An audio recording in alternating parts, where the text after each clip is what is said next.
بسم اللہ الرحمن الرحیم وَإِذْ أَخَذْنَا، اور یاد کرو اے بنی اسرائیل اس واقعے کو جب ہم نے لیا میثاق عہد بنی اسرائیل سے، لا تعبدون الا اللہ، کہ تم نے عبادت نہیں کرنی مگر ایک اللہ کی، وبالوالدین احسانا، اور والدین کے ساتھ نیکی کا، حسن سلوک کا، وذی القربى، اور رشتہ داروں کے ساتھ صلہ رحمی کا، والیتامی، اور یتیموں کے ساتھ احسان کا، والمساکین، اور مساکین اور غریبوں مسکینوں کے ساتھ احسان کا، وقولوا للناس، اور کہو لوگوں کے لیے حسنا، اچھی بات، واقیموا الصلاۃ، اور نماز قائم کرو، وآتوا الزکاۃ، اور زکوٰۃ دے دو، ثم تولیتم، پھر تم پھر گئے، الا قلیلا منکم، مگر تم میں سے کچھ لوگ، وانتم معرضون، اور تم چھوڑنے والوں میں سے تھے۔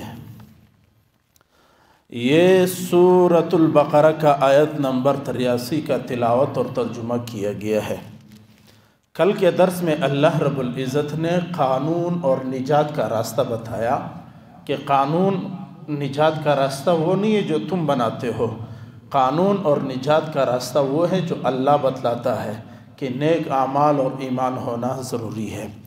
آج کے درس میں اللہ رب العزت بنی اسرائیل کا ایک اور عہد بتا رہے ہیں جس کا انہوں نے خلاف ورزی کی بہت سارے، وہ اللہ رب العزت بیان فرما رہے ہیں۔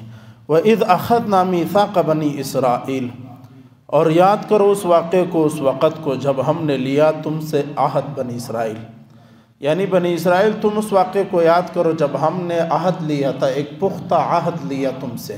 وہ عہد کیا ہے وہ خود اللہ آگے بیان فرما رہے ہیں۔ اور یہاں پر ایک بات سمجھیے کہ قرآن ہر دور میں مخاطب ہے۔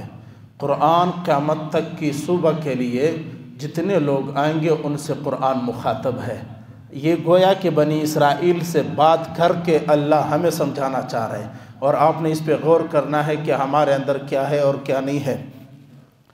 لا تعبدون الا اللہ، پہلا حکم خداوندی یہ ہے کہ لا تعبدون الا اللہ، کہ تم نے اللہ کے سوا کسی اور کی عبادت نہیں کرنی۔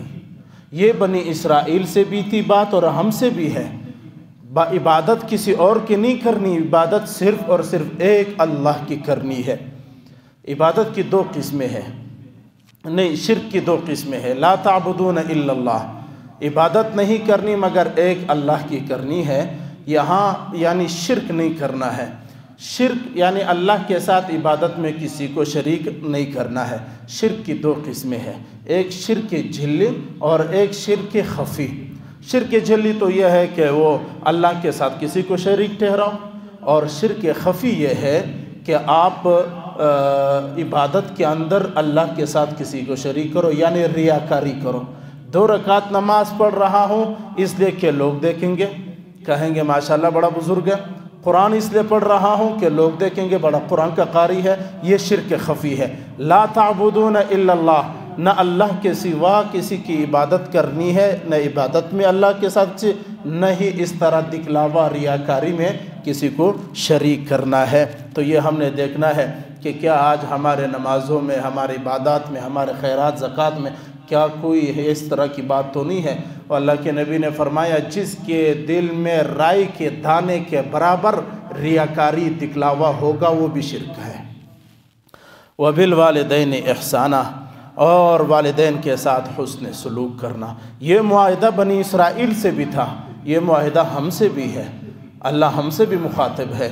وبالوالدین احسانا، والدین کے ساتھ حسن سلوک کرنا ہے۔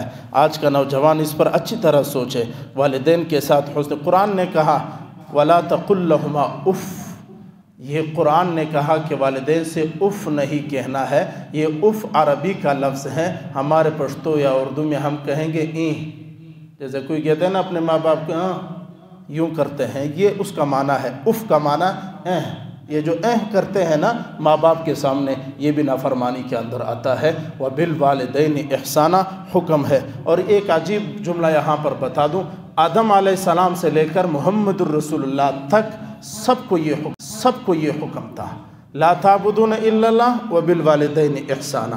والدین کے ساتھ حسن سلوک اور اللہ کے ساتھ کسی کو شریک نہ کرنا۔ آدم پہلے پیغمبر سے لے کر محمد رسول اللہ سب کو یہ حکم تھا اور سب پیغمبروں نے یہ بات۔ یہاں پر ایک بات اور سمجھیے، ماں باپ کے حکم ہر چیز میں ماننا لازمی ہے، لیکن جہاں فرض اور واجب ترک کرنے کی بات آئے یا سنت مؤکدہ چھوڑنے کی بات آ جائے، پھر ماں باپ کی بات نہیں مانی، فلا تطعہما، پھر ان کی اطاعت نہیں کرنی۔ باپ نے کہا داڑھی منڈواؤ، نہیں ماننی۔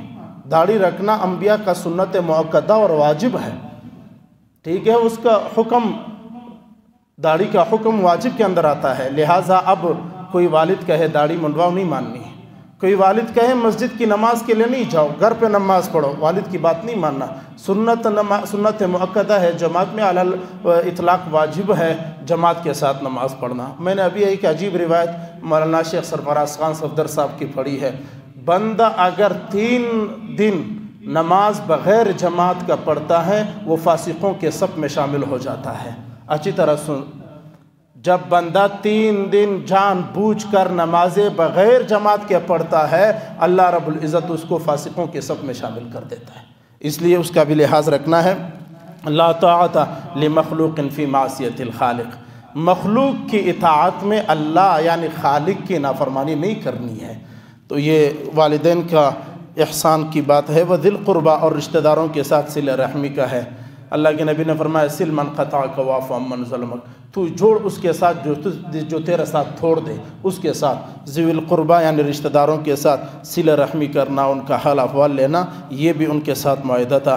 والیتامیٰ، اور یہ مسکینوں کے ساتھ یتیموں کے ساتھ حسن سلوک کرنا، مسکین کے سر پر ہاتھ پھیرنا اور اس کے ہاتھ کے نیچے جتنے بال آتے ہیں ہر بال کے بدلے 10 نیکیاں اللہ عطا فرماتے ہیں۔ علامہ نصفی رحمۃ اللہ علیہ نے لکھا ہے کہ اللہ کے نبی نے فرمایا بلوغت کے بعد یتیمی کا حکم ختم ہو جاتا ہے۔ بہرحال والمساکین، اور مسکینوں کے ساتھ حسن سلوک کرنا ہے، غریبوں کے ساتھ۔ مسکین اس کو کہتے ہیں جس کو 2 وقت کا کھانا نہ ملے، جس کو پہننے کے لیے لباس نہ ملے، اس کو مسکین کہتا ہے۔ وَقُولُوا لِلنَّاسِ حُسْنًا، اور بات کرو لوگوں سے اچھی بات۔ لوگوں سے اچھی بات کرنا یہ ہماری امت کے لیے بھی سبق ہے اور ان کے لیے بھی یہی تھا۔ وَأَقِيمُوا الصَّلَاةَ، اور نماز قائم کرو۔ وَآتُوا الزَّكَاةَ، اور زکوٰۃ دے دو۔ اقیم الصلاۃ آتوا الزکاۃ، یہ لمبا عنوان ہے، پہلے ہم بھی اس پہ بات۔ بہرحال قرآن کے سورۃ المدثر میں اللہ نے عجیب جملہ فرمایا کہ جہنمی جب جہنم کی طرف جا رہے ہوں گے آواز آئے گی ما سلککم فی سقر، تمہیں کیوں جہنم کے اندر ڈالا جا رہا ہے، بگایا جا رہا ہے؟ وہ سارے کہیں گے قالوا، وہ کہیں گے لم نک من المصلین، ہم نماز نہیں پڑھ رہے تھے اس لیے آج ہمیں جہنم کے اندر ڈالا جا رہا ہے۔ وآتوا الزکاۃ، اور زکوٰۃ ادا کرتے رہو۔ ثم تولیتم، پھر تم پھر گئے۔